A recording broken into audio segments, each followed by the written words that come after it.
Hello and welcome to DethRants, a Metalocalypse podcast. Broadcasting from Mordhouse. Not that one. We're here to dissect animation's most brutal show. I'm Mono and I've been sewn back together wrong, and she's Kira and she's here to make coffee metal. Well, it is basically my blood. And yeah, I was going to say and gone. She's here to make coffee metal and gone because that is what you do. Yeah. You are Kira. You drink coffee and know things. Oh wait, did I just make a reference to a show that I don't even watch? Is that a Game of Thrones reference? Drinking and knowing things. It is. But anyway. I thought you were referring to the book that your brother-in-law wrote in my honour. I know. Yes, that's what I was referring to. And then realised I accidentally made a Game of Thrones reference. Yeah. Anyway, not what we're here to talk about.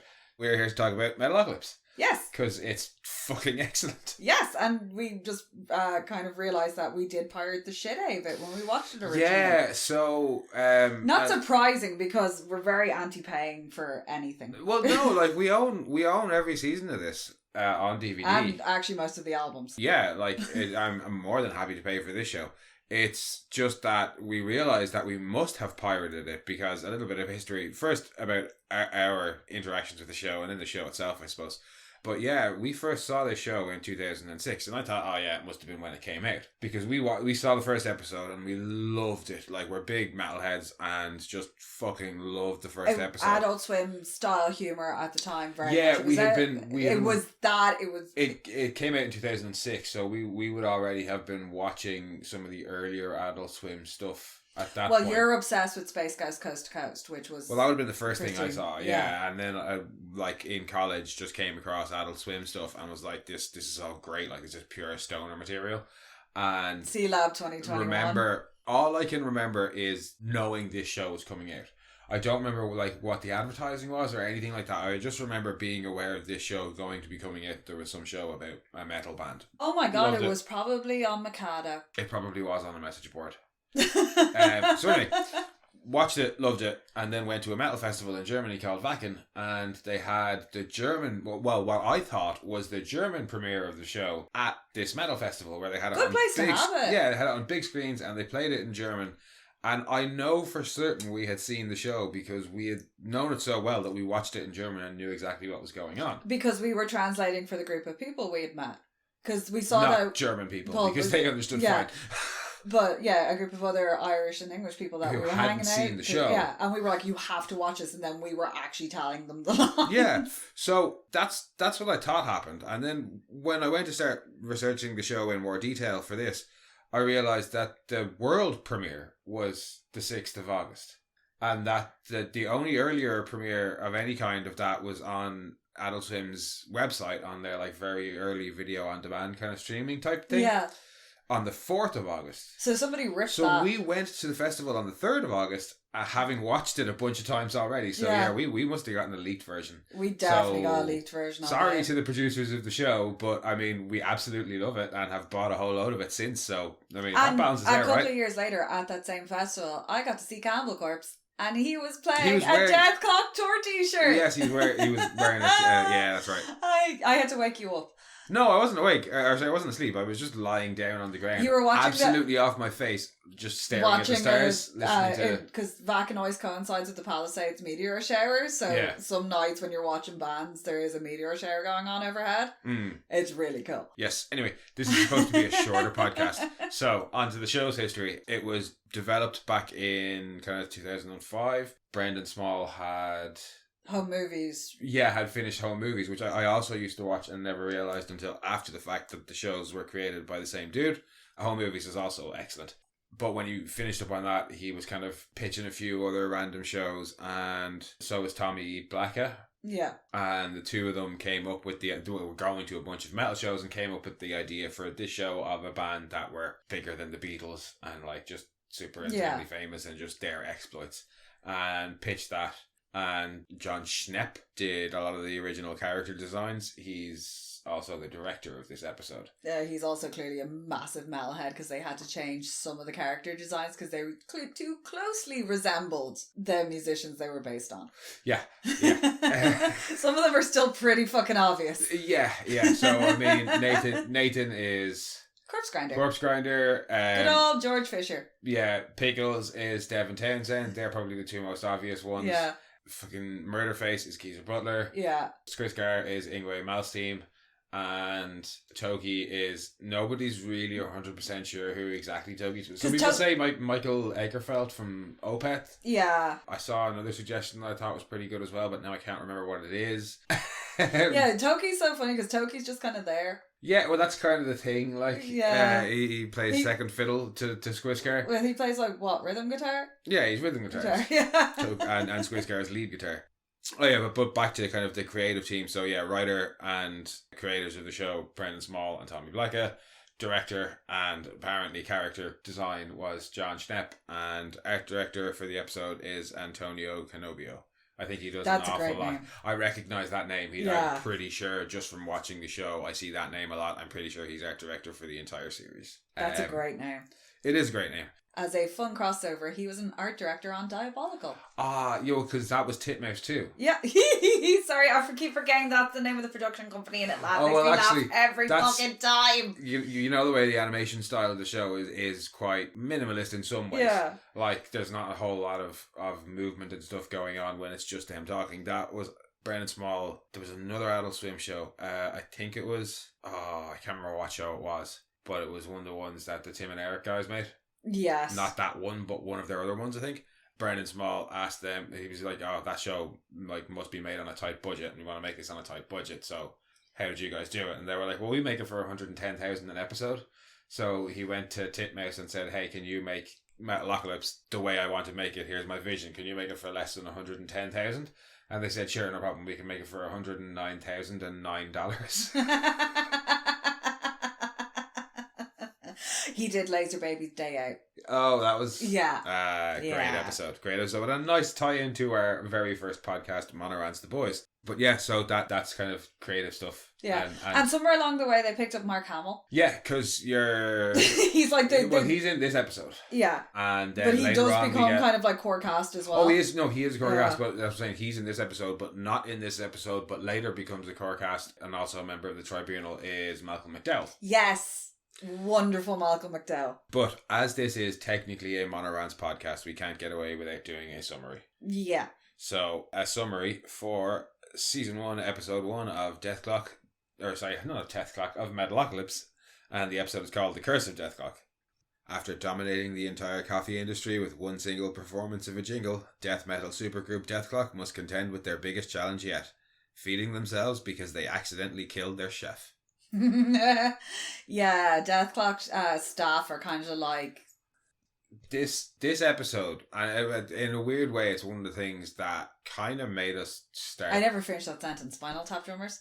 Yes. I can't do the way you were going, and I think I finished it off in my head. And then you continued, and then I was like, "Wait, did I say that out loud?" No. But that's just Anyway, sorry. Get out of my head, Charles. A, sorry. B, the thing that I was saying. In a weird way, that's kind of why we started podcasts, is because one of the things we love is well-created worlds. Oh my god, it's so stupid. I love the fact that they create like the world of the show so well in this first episode. Yeah. They really, really do. From that opening scene of just the massive helicopter and the chef. Just the chef on the massive helicopter. It's on restaurant a massive helicopter. Chef.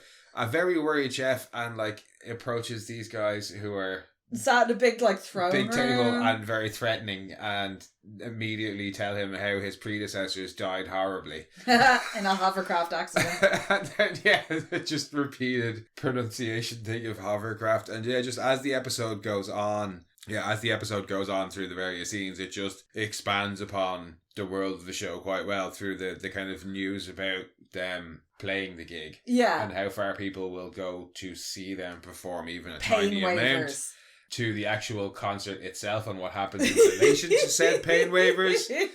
Then you get your bit about the council, so you know there's this other shit going on. There seems to be a prophecy. And then back when it's the stuff about them talking about Jean-Pierre being killed and the curse, and them shopping in Fintrolls, is just pure Deathclock character stuff. Oh, and sets up how idiotic these guys are, and also how out of touch with reality they are.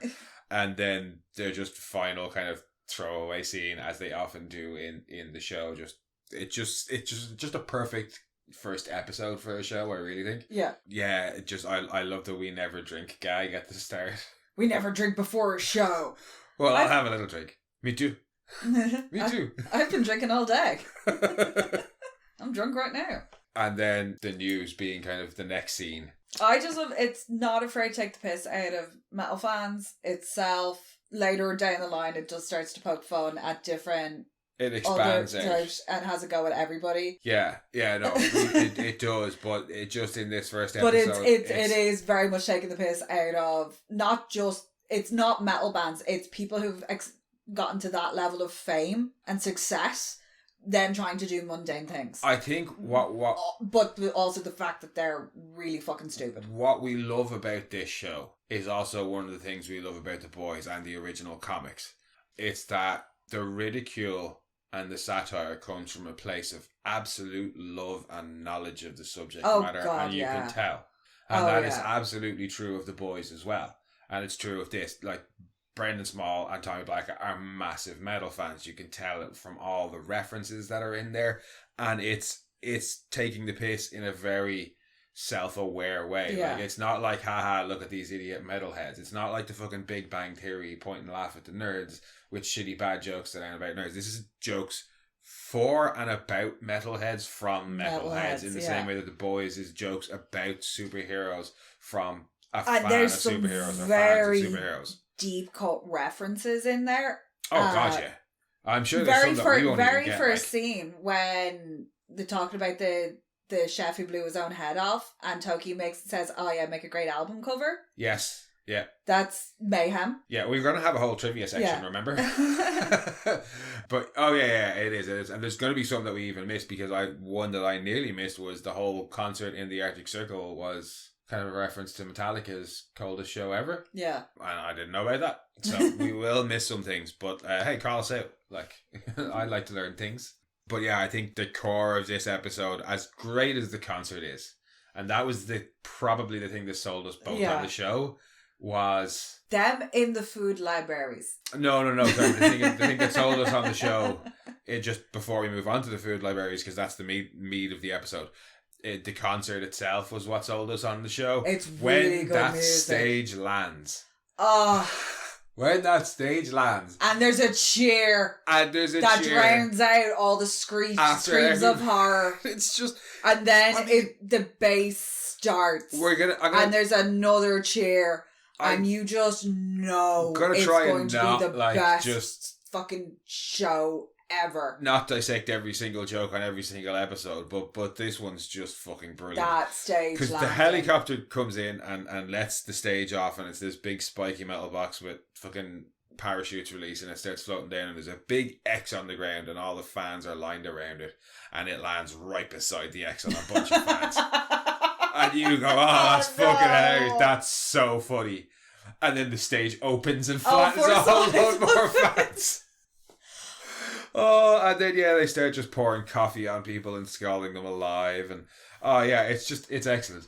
But then onto the meat of the episode being the food libraries and all that stuff. There's the idea of this multi-million super successful band. Well, we see how hopeless they are first. Oh my god, they can't even. They're like, what? Squishky are trying to shove the coffee grounds into a toaster. Oh my god, he's like, why would you give us all this coffee and not give us instructions on how to cook it? And I was like, dude, you're Swedish. Swedish people love their fucking coffee. How come you can't make coffee? What's wrong with you? Pickles wanting to fire him and or kill him. Yeah.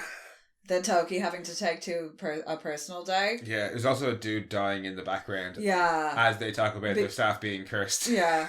And Pickles works out it's costing them $10,000. Because apparently the chef is, after being catapulted up it through the helicopter blades, is somehow still alive. Yeah, well now he's all over there. Is that a plot hole? He's somehow still alive? No, not that he's somehow still alive. But the implication is they sew him back together wrong. After Toki has the idea. How did they get his leg off the polar bear? No, none of that. He gets sewn back together after Toki has the suggestion of sewing him back together is the implication. So how is he alive if he's not sewn back together? Because he's all over the place and he's on bits. There's things hooked up to places. I don't know. The Clocketeers takes all sorts to be a Clocketeer. In fairness. But yeah, they're all so hopeless, and then they get even more hopeless once they get to the excellently named supermarket of Fin Trolls. Oh, fun fact. Well, fun fact if you're not from Finland. If you are from Finland, it's probably just boring. But they're supermarkets. Oh, God. Yeah. Fucking Finnish supermarkets. Not Finnish the Apsies. The Apsies are fine. They're fine. So there's a chain of Finnish supermarkets, or at least there was. I hope they still exist. And they have like they're basically stores. Tesco. They're kind of like Tesco, yeah. And the same way Tesco has like the mini Tesco's. I can't remember what they're called. Tesco the Express. And then you've got Tesco. Normal Tesco. And then Tesco Extra. So these stores in Finland are called Kmarts. So the smallest version is a Kmart. And the medium size, like normal size, the equivalent of a normal Tesco is called the Kmart. And I think you can see where I'm going with this. Yeah. The Tesco Extra version of the Kmart is called the Kmart. It's committing a hate crime. But anyway, so Fintrolls are banned. Yeah. If you haven't guessed. Yeah, they were banned. Trivia. Yeah, I love them being in the food libraries so much. And just interacting with normal people badly. Just the hopelessness of it all, particularly Nathan like headbutting his way through the glass and pouring the rice into the straight into. At least he's trying, because Pickles just has a shopping trolley full of booze and a lobster that he's brandishing about the place. Toki and Squiscar are just arguing with each other / playing pranks on each other. Yeah, and then Squiscar finds one of his favourite conquests, a G-MILF. Yes, they introduced certain things get introduced early on. A few things are not quite set yet. I feel like Toki's not quite Toki yet. Toki is not quite and Toki. His voice is a bit deeper than it is later in the seasons. Everything else is like Murderface is definitely Murderface from episode 1. Murderface is vile. When he's talking about being fat. Oh, I'm fat. He's making fat. Everything about he's himself. miserable. Why don't I just kill myself? Would that be brutal? Oh, that's the next episode. Yeah. The whole I hate to quote Family Guy, but you look like you smell. You smell so bad I can taste you. Yeah. Like I'm tasting you right now. Like that's the kind of vibes from Murderface. Yeah. Oh, he's a horrible, horrible human in every way, shape and form, every measurable scale. Well, I mean, he pisses on olives right there just because he doesn't need them for his recipe. Yeah. Hey, wrinkle tits. Does it have olives in it? Does it have olives in it? In what, dear? What was it? Lemon tart, wrinkle tits. Yeah, he is disgusting. Yep. And then all that's left after that is the outro scene where they realise that they have left all the food at the food libraries. They're staring at a frying pan on the stove that's empty, and they're like, what do we do now? Put the stuff in that thing there. And also the introduction of Pickles having great lines. Oh, being so dramatic and whiny because he's from Wisconsin. Yes. Yeah, I love the Nathan realizes in the scream that like goes the whole way down through his intestines and stuff. And Toki's like, we should sew him back there, put him back together, but we're such screw ups, he'd be sewn back together wrong. And Nathan's like, well, that'll be a great song title. And the episode ends. Well, we do get to see the chef. And in the credits, as because that's kind of a thing that they do, and you see it here going forward, that as the credits roll, there'll be like a couple of flash scenes of Hey Nathan, check this out. Yeah. That's one of my favourite ones. No, one of my favourite ones is the start of season 2 when they break down the prison walls and the dude who's the he's got the baby on the plate. Has the baby on the plate with the forks. Yeah, and the baby's trying to play with the carving knife. There's so much to look forward to about this show. I can't wait to do more. If you've never watched this before, we have just said some completely batshit stuff. Yeah, no, I mean, we probably we went a bit more spoilery in this episode than we might going forward. But yeah, so that's kind of the general episode of it. It's incredibly violent. Not graphic. Lots of faces melting massively off. Graphic. Yeah. And going forward, it gets only worse. And that's what I love about it. The only thing that kind of annoys me... Well, actually, no, it doesn't annoy me. I actually love it. Is that the curses. Oh, no. When they use the sound over it as well. Yeah, the guitar thing over the curses just works. I do appreciate that because they've made it something fun. Yeah, it's not just a bleep. Yeah. But yeah, that's the episode overall. So shall we go in for some metal trivia now? Yeah. I guess I didn't know all that stuff was metal. So not including any guest stars, because that's going to be a whole other section. We have plenty of references to other metal bands already in the episode. As you mentioned, there's the mention to Mayhem's album. Yeah, the very first scene. Yeah. Which is rough. John of the Blackheart's bootleg album, which has a suicide as a cover. Yeah. When Nathan's yelling in the loudspeaker in the store. Hammer smash face! Yeah, listing off. Brooksie's. As much as toilet smash face. Yeah, shout out to Brooksie's where there's a toilet. Middle stall downstairs in the ladies' toilets in the metal bar. I doubt it's still there because it was like 20 years ago, but the underneath of that toilet seat said toilet smash face. Yep. So there's a few mentions of Cannibal Corpse songs right there in the first episode as well. And mentioned the Metallica thing already, that it was there called The Show on Earth in 1995. There's accidentally a bit of a storyboard that stayed in one of the scenes in the top right corner when Squiscar and Toki are talking. When Squiscar puts the tampons in Toki's trolley. Toki's on the cereal. Toki's on the cereal box. Yep. I also found a body kit. Why does Nathan's shopping list for paella say borscht? Borscht. Yeah, because he's hopeless, but he's also slightly better than the rest of them, so it's kind of okay. Yeah, I found a body count for the episode. I don't know if I'll be able to find body counts going forward, but I have one for this episode. How do they calculate the body count? Well, it's wrong for starters.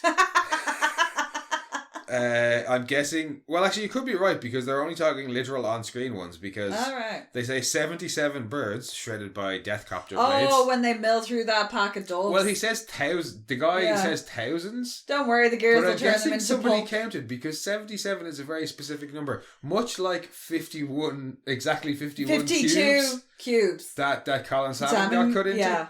So yeah, 77 birds. 6 bystanders crushed by the death cube. I'm guessing it was a hell of a lot more, but we only see 6. Yeah. Lying around it, I'm guessing is what they're counting. 5 people in the audience burned by coffee. 1 background repairman impaled. Yes. And I'm guessing they don't count Jean-Pierre because he's not actually killed, leading to a total body count of 89. Alright. But 77 of them are birds. Yeah. And as I say, I'm guessing that's only on-screen evidence because there's already a big font of blood coming out of the propellers. The stage alone flattens a whole lot of people, and the stage alone takes out like a quarter of the crowd. The helicopter pilot literally says thousands of doves. Yeah. It'll take us a couple of seconds to mill through them all. And yes, we also have a couple of guest stars in this episode. Well, one guest star, but ends up being a regular of Mark Hamill, who you already mentioned. Yay! Who is one of the... Oh, we didn't really talk about the Tribunal. The Tribunal are there. It's not much of a thing in this episode. They become more of a thing. Shady guys who are watching them in the background. Shadow government thing. One of whom is Mark Hamill. Yay! Another one of whom later becomes Malcolm McDowell. And I love the way he looks in it. And then starting a long tradition of metal musicians appearing. Yeah, you got it. Yeah, some of them you'll be like, hey, I know that guy. And other ones you'll be like, who the fuck are you? Do I know you? But in this episode, you definitely know them. It is James Hetfield and Kirk Hammett. Of Metallica. Yeah, James Hetfield is when there's fans being interviewed about the death waivers in the show in general. The first fan to be interviewed is James Hetfield, and the second fan, the one who has his fingers cut off. Murderface rolled him up and smoked him. Woo! Yeah, that's Kirk Hammett. We also get treated to the first of many, many forthcoming Death Clock songs. Oh, the coffee jingle for Duncan Hill's coffee. The Duncan Hill's coffee jingle. It is so good.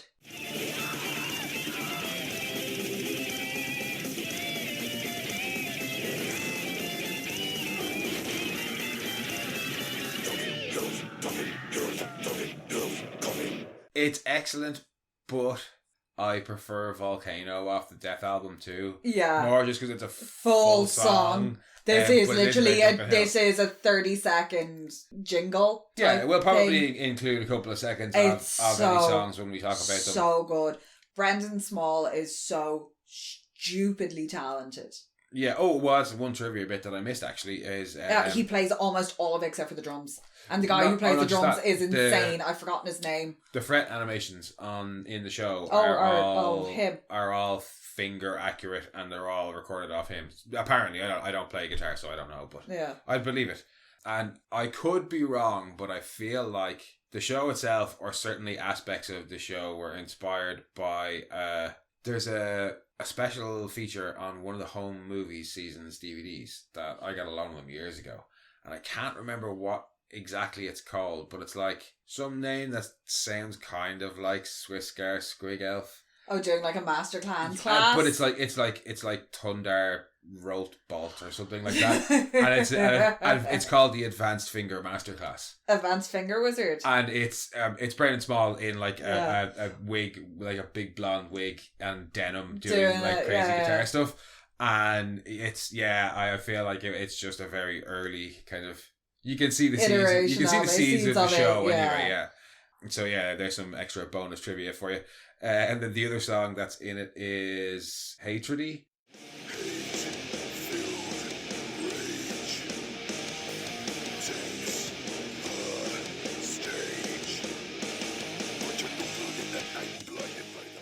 But it's really only like a couple of seconds of it that's used. It's after the Gmail when they cut back to Mordhouse. Oh, and when we said we're broadcasting from Mordhouse, by the way, we actually are, because that is the name of our house. That is our legal address. That is our legal address. It's on all of our bills. But yeah, Hatredy shows up there just for a couple of seconds, but it's an earlier version of it. It's Death Album 1 was so good, and then Death Album 2 came out and blew it out of the water. Oh yeah, it also blew Children of Bottom out of the water on the actual charts. It did, yeah. It charted higher than... No, that was Death Album 1. Was that Death Album 1 charted higher than Children of Bottom's album? Well, certainly, because both of them came out when we were in New Zealand, and it kept Blood Drunk off number 1. Yeah.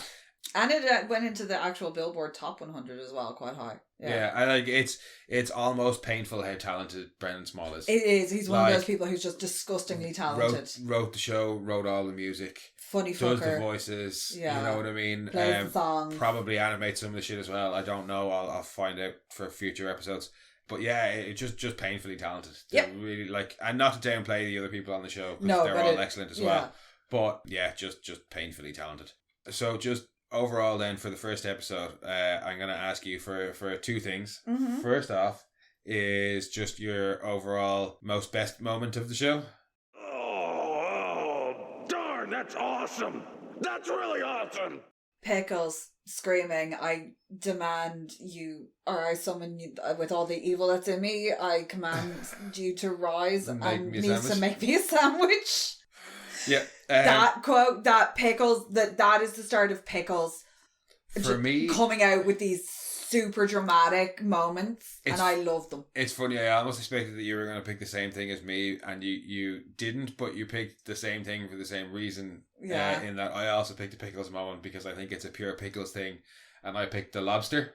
Oh, that's somehow. You're telling me I put this thing in a pot of boiling water, it screams and then it dies. It screams, turns around and dies. That's the most metal thing I've ever heard in my life. High five. No, that his whiny Wisconsin scream. Yeah. So good. Yeah. No, Pickles is just great. Pickles They're all great. Hilarious. Pickles is just great. Pickles end of lift cam. And okay, we can't. We've got a whole season to do every episode. We can get to that when we get to it, because otherwise we'll just get far too far ahead of ourselves. So then the next thing that I want to know is most brutal moment of the episode for you. Oh, that's brutal. I think that's stage landing. Yeah, it's gotta be the stage. It's gotta be that stage landing.